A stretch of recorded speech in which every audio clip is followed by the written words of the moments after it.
하나님의 평화가 말씀을 듣는 우리 가운데 함께 하시길 빕니다. 마침내 11월입니다. 이렇게 빨리 11월이 올 줄 몰랐죠? 올해 교회력으로 이달이 마지막 달입니다. 11월 30일부터는 교회력의 시작인 대림절 첫째 주일입니다. 어떤 사람은 참 시간이 빠르다 이렇게 생각하지만 누구나 날마다 하루 24시간씩 살았습니다. 그러니 빠르지도 늦지도 않습니다. 그리고 이제 다시 시작하는 것입니다. 이런 결심을 해봅니다. 아마 해마다 반복한 결심이죠. 이제부터 시간에 쫓겨다니지 말고 시간을 잘 부리면서 살아야겠다. 여러분도 늘 그런 생각하시죠? 네. 시간 쫓겨다니지 말고 약속 쫓기지 말고 내가 시간을 좀 부리면서 살아야지. 인생의 좋은 계획이 좋은 열매를 맺는 법입니다. 수험생들에게는 시간은 얼마나 금쪽 같을까요? 어김없이 흘러서 어느덧 목적지에 다 달았습니다. 조바심을 내며 기다리던 수능 시험일이 11월 13일로 다가왔습니다. 그래도 일정이 있고 예정된 시간을 아는 사람은 준비할 수 있으니까 다행한 일입니다. 과연 내 목적지는 어디이고 또 안성맞춤의 삶은 무엇일까요?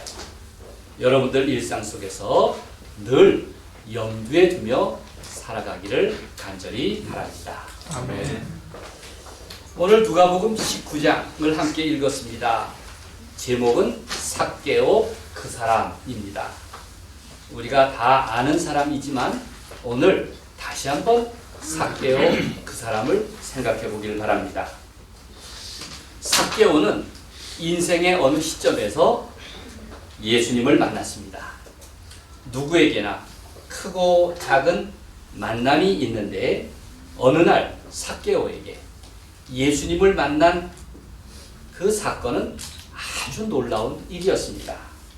이런 경우를 전환점이 되는 시간이다 라고 말합니다.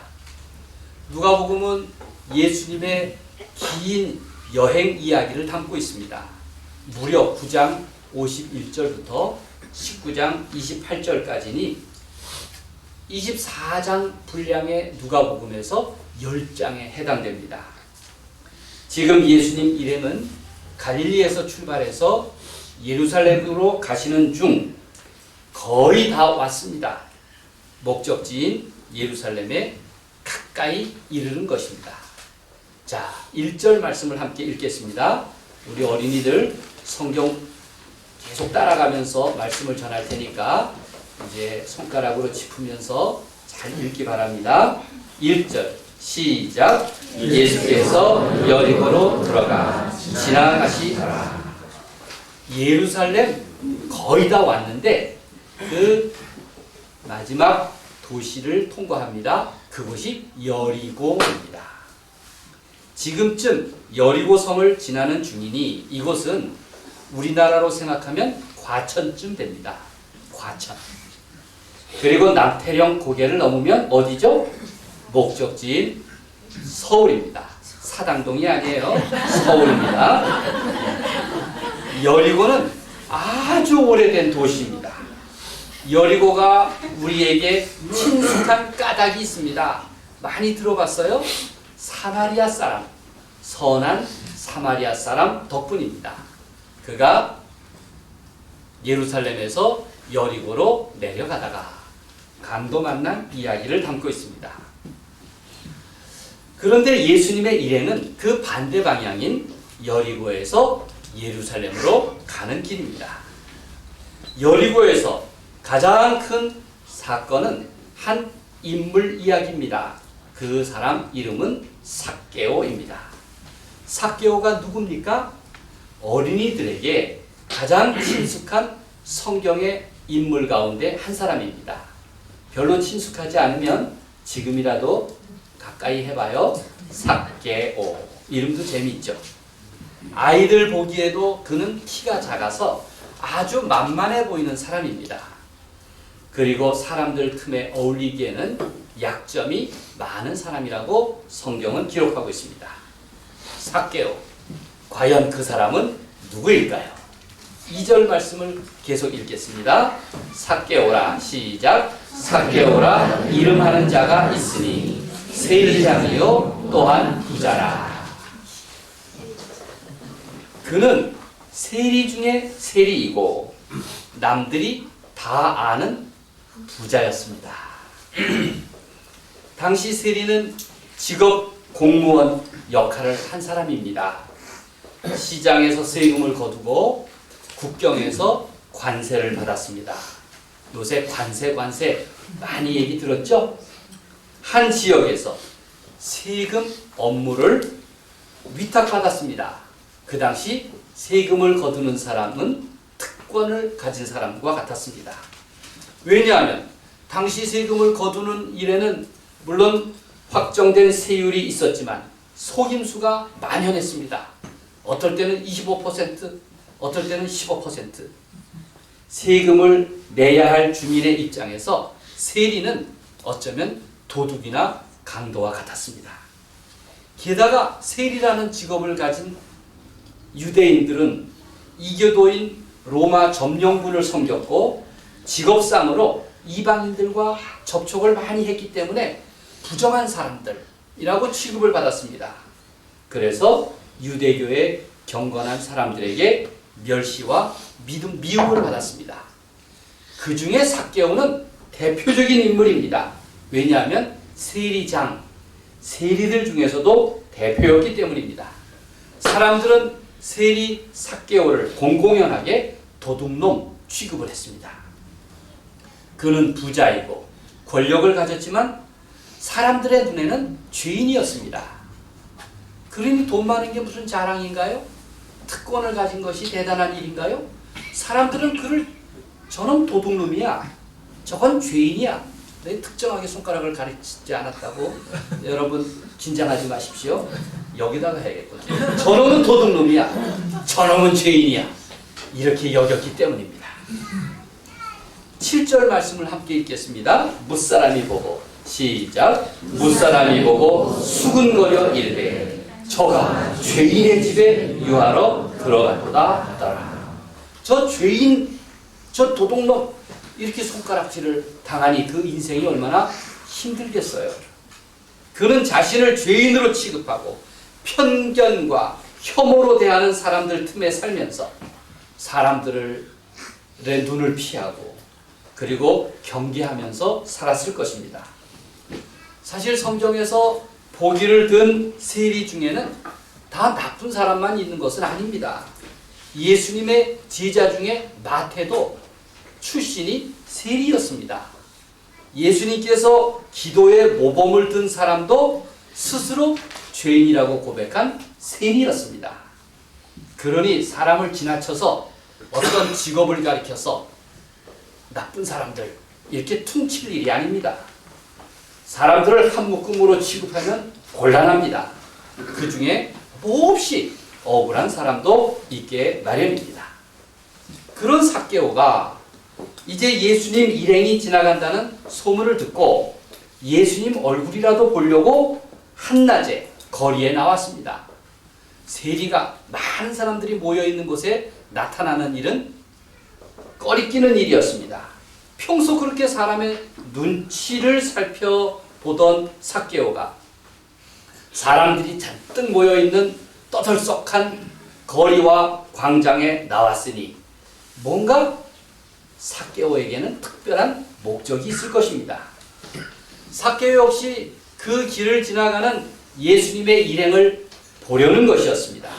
그동안 들었던 소문이 있었기 때문에 궁금했습니다. 아마 기대감도 컸을 것입니다. 삭개오에게는 자기 인생 깊은 곳에 아픔과 뭔가 절실함이 있었기 때문에 그렇게 행동하였습니다. 그런데 거리에 나와 보니 거리에 몰려 나온 사람이 많아도 너무 많았습니다. 3절을 보십시오. 그가 예수께서 시작. 그가 예수께서 어떠한 사람인가 하여 보고자 하되 키가 작고 사람이 많아 할 수 없어. 사람이 너무 많아서 예수님을 볼 수가 없었습니다. 게다가 자신은 키가 작았습니다. 사람들 틈에 나란히 서 있다가는 예수님의 얼굴조차 보지 못할 것 같았습니다. 그래서 그는 예수님이 일행이 지나갈 길목을 앞질러 미리 가서 나무 위에 올라갔습니다. 그걸 보면 얼마나 절실했는가 알겠죠? 4절 계속 읽겠습니다. 앞으로 달려가서 시작. 앞으로 달려가서 보기 위하여 돌 무화과 나무에 올라가니 이는 예수께서 그리로 지나가시기에 됨이더라. 삭개오를 보십시오. 현실적인 기준으로 보면 그는 돈을 많이 모았으니 성공한 사람입니다. 남다른 수완이 있어서 권력의 줄을 잡았고 이를 수단으로 삼아 재물을 모았습니다. 다시 없는 기회를 행운으로 여기며 돈을 모았지만 그러나 죄인 소리를 피할 수는 없었습니다. 그런 사람에게 비슷한 부류 외에는 따로 친구가 없을 것입니다.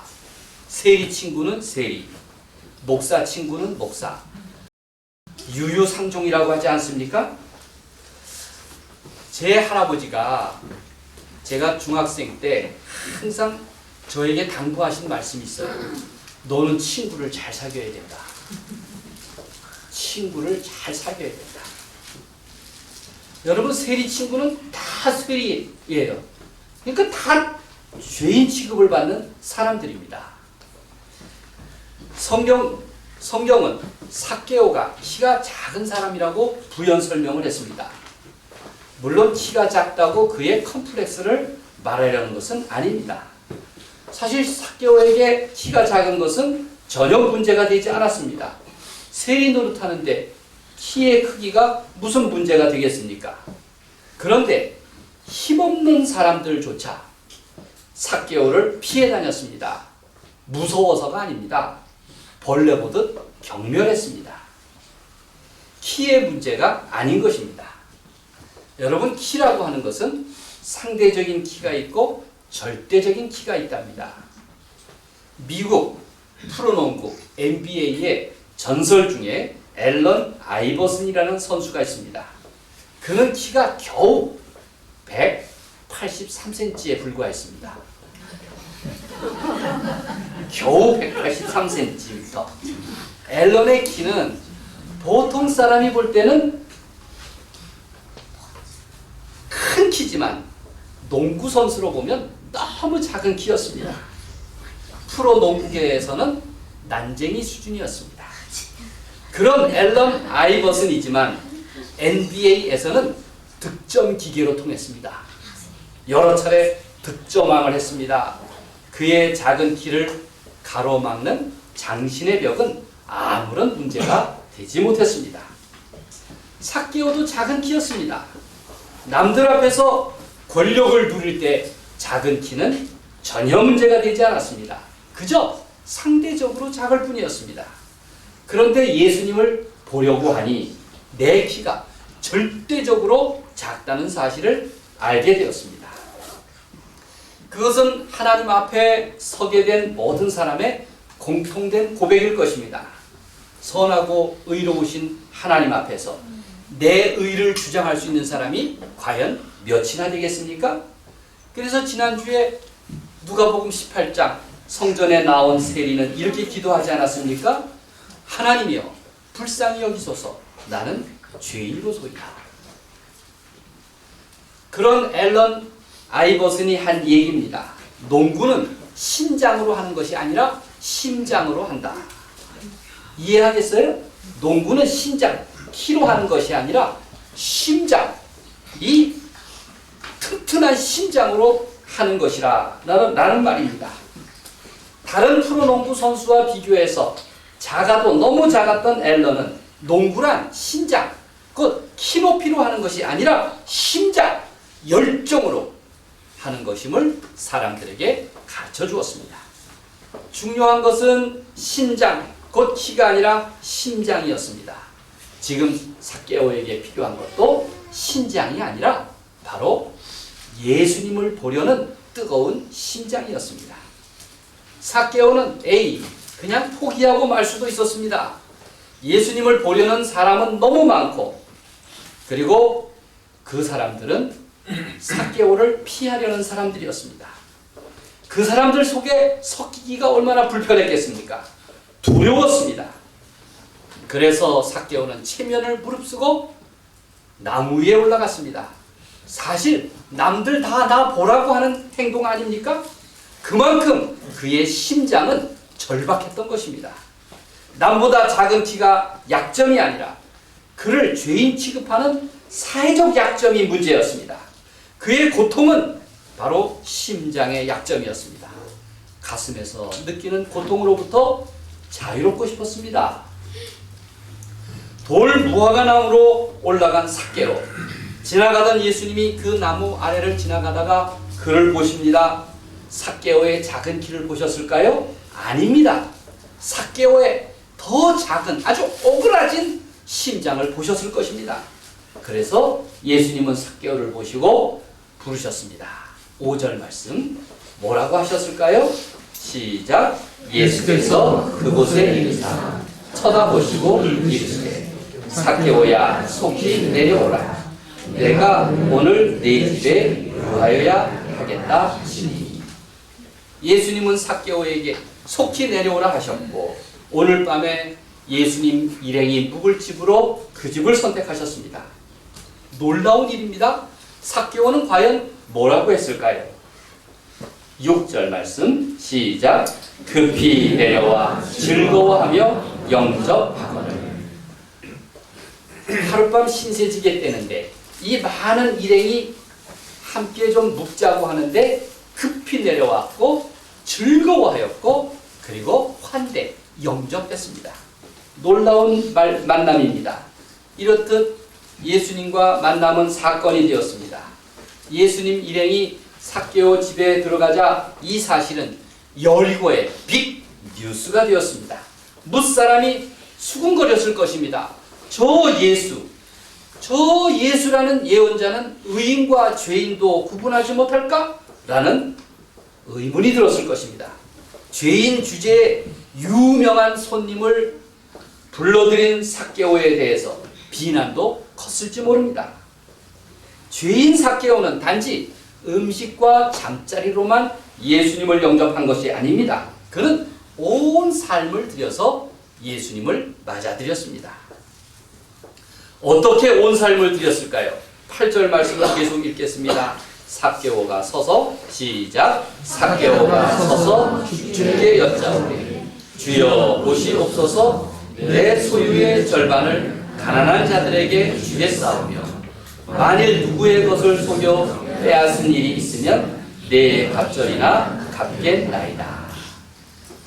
이런 삭개오를 보면 그가 죄인이지 않았구나. 그가 남에게 도둑놈 소리를 들을 만한 위인은 아니었구나 하는 생각이 듭니다. 삭개오는 예수님께 자신의 착취 행위가 있다면 용서를 구했고 그리고 보상과 배상을 약속했습니다. 진실한 사과는 말로만 하는 것이 아닙니다. 소유의 절반을 포기하고 4배로 갚겠다고 공개적으로 맹세했습니다. 가슴에서 우러나온 회개였습니다. 그는 사람들 앞에서 죄 많은 죄인이었는데 이제 하나님 앞에서는 회개한 죄인이 되었습니다. 삭개오는 예수님을 주님 이렇게 불렀습니다. 예수님은 삭개오에게도 주님으로 다가오신 것입니다.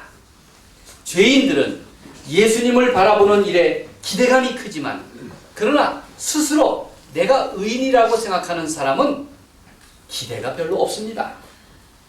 과연 죄에 대해서, 하나님의 자비에 대해서, 나를 불러주시는 사랑에 대해서 내 심장은 어떻습니까? 두근거립니까? 그 두근거리는 심장이 없다는 것은 예수님과 나 사이에 장벽을 쌓는 일일 것입니다. 삭개오 그 사람은 우리에게 편견이 참 무섭다라는 가르침을 줍니다. 그는 남들의 편견과 혐오의 시선을 잘 극복했고 마침내 새로운 삶을 시작합니다. 의인이 아니라 죄인을 부르신 하나님의 사랑 덕분입니다. 여러분 11월을 사랑하십니까? 11월은 참 무심한 달입니다. 날은 춥고 빨리 어두워지고 벌써 한 해가 끝나가고 게다가 노는 날이 한 날도 없습니다. 11월 달이 그래요. 유일합니다. 그래서 11월을 반가워하는 사람이 없습니다. 그런데 11월에 참 흥미진진한 날이 있습니다. 오드 삭스데이라는 날입니다. 우리말로 하면 짝짝이 양말 날, 짝짝이 양말을 신는 날. 이게 영국에서 매년 11월 둘째 주에 하는 행사입니다. 짝짝이 양말. 제가 오늘 짝짝이 양말을 신고 왔어요. 보이지? 짝짝이 양말. 이 짝짝이 양말을 왜 하냐? 이것은 차별과 괴롭힘을 예방하는 주간으로 정하고 그날에는 그 주간에는 직장에 갈 때, 학교에 갈 때 사람들이 짝짝이 양말을 신습니다. 나는 사람들을 차별하지 않습니다. 나는 사람들에게 편견을 갖지 않겠습니다. 나는 누구를 왕따시키지 않겠습니다. 하는 날이 짝짝이 양말의 날입니다. 여러분 짝짝이 맞지 않는 양말이라도 내 발을 보호하는 기능이 떨어집니까? 그럴 리가 없습니다. 내 발을 보호하고 따뜻하게 하는 그 기능은 똑같습니다. 그러니 누구도 똑같이 존중받아야 한다는 생각에 누구나 동참하기를 권하는 캠페인이 있습니다. 11월 둘째 주간. 그 주간 저도 한번 짝짝이 양말을 한 주간 동안 신어보려고 합니다. 아마 삭개오가 예수님을 만나기 전까지는 그는 짝짝이 양말 신세였습니다. 사람들에게 외면당했고 스스로도 버림받은 존재였습니다. 그러나 예수님이 받아주신 그날 세리 삭개오는 새로운 삶을 결단합니다. 삭개오 이야기는 오늘 우리에게 세상에 왕따해도 좋을 사람은 하나도 없다. 편견과 혐오는 극복할 수 있는 것이다. 라는 것을 일깨워주고 있습니다. 삭개오의 변화를 보십시오. 그는 즉각 하나님 나라를 차지했습니다. 삭개오는 진실한 회개를 통해서 그 새로운 가치를 받아들인 것입니다. 유대인의 격언에 이런 말이 있습니다. 부자는 돈이 돕지만 가난뱅이는 하나님이 돕는다. 부자는 돈이 돕지만 그러나 가난뱅이는 하나님이 돕습니다. 삭개오는 스스로 마음이 가난한 사람이 되는 길을 선택하였고 돈의 위협보다는 하나님의 자비를 선택한 것입니다. 그동안 삭개오는 여리고 사람들에게 반면교사였습니다. 저렇게 되지 말아라. 저 사람을 조심해라. 그러나 이제 온 세대 모든 사람들에게 모범교사가 되었습니다. 이렇듯 하나님 나라에 참여하는 사람은 안과 밖, 겉과 속, 위와 아래가 바뀝니다. 하나님은 변함없이 우리를 찾아오십니다. 예수님은 갈급한 우리에게 속히 내려오라고 부르십니다. 그리고 언제나 내 삶 한가운데 머물기를 원하시는 것입니다. 아멘. 그러니 스스로 마음의 문을 잠궜다면 나를 개방하십시오. 신체적인 약점이 아니라 심장의 약점을 고민하십시오. 너무 높이 올라갔다면, 너무 불안한 자리에 앉아있다면, 너무 자신의 컴플렉스로 우울하다면 예수님의 부르심, 나를 향한 예수님의 부르심에 귀를 기울여 보십시오. 속히 내려와라. 속히 내려와라. 예수님은 길을 가시는 도중에 잃은 자를 찾으십니다. 오늘 본문은 오늘 말씀의 결론을 이렇게 요약하고 있습니다. 10절 말씀입니다. 함께 읽겠습니다. 시작. 인자가 온 것은 잃어버린 자를 찾아 구원하려 함이니라. 그 길목에서 만난 사람이 바로 삭개오 그 사람이었습니다. 하나님의 평화가 언제나 우리와 함께 하셔서 내 일상의 만남과 사건을 통해 늘 예수님의 사랑을 경험하기를 우리 주님의 이름으로 간절히 축원드립니다. 아멘. 기도하겠습니다.